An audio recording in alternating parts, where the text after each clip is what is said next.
Ça parle d'un groupe d'amis, tout ce qu'il y a de plus lambda, voilà, qui vivent entre Paris et sa banlieue sans que ce soit vraiment spécifié dans le texte. Et à chacun, voilà, il arrive 2-3 bricoles assez régulières quand même avec la police, ce qu'on peut en fait qualifier de harcèlement, jusqu'à ce qu'à un moment donné, les choses basculent sérieusement, comme ça arrive très fréquemment. Ça parle évidemment de violences policières, de harcèlement policier. L'idée, c'était d'aborder aussi cette question-là par d'autres prismes que les assassinats suite à leur intervention, mais aussi parler de harcèlement un peu plus malheureusement banal, c'est-à-dire la multiplication d'amendes, les contrôles incessants aux faciès. Voilà, ce genre de choses qui en fait sont vraiment quotidiennes et empêchent littéralement les gens de respirer. C'est vraiment un roman dont l'histoire est répartie entre des espaces.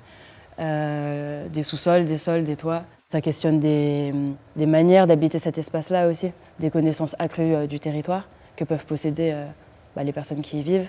En fait, il y a énormément d'espaces vides, par exemple, qu'on cherche à bâtir à chaque fois, donc c'est toujours des temporalités très éphémères. Et c'est assez dommage parce qu'en fait, le vide, c'est vraiment l'espace pour se projeter. Pour moi, c'est un peu comme une toile.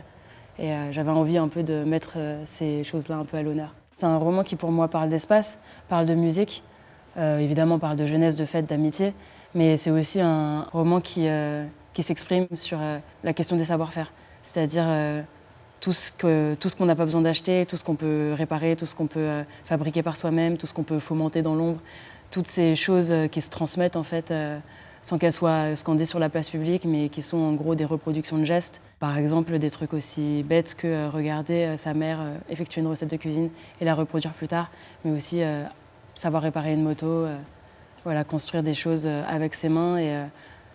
C'est vraiment pour moi peut-être l'endroit le plus politique du texte. Et plus on saura faire des choses par nous-mêmes, plus on pourra promettre des bouleversements sociétaux peut-être plus ou moins intenses.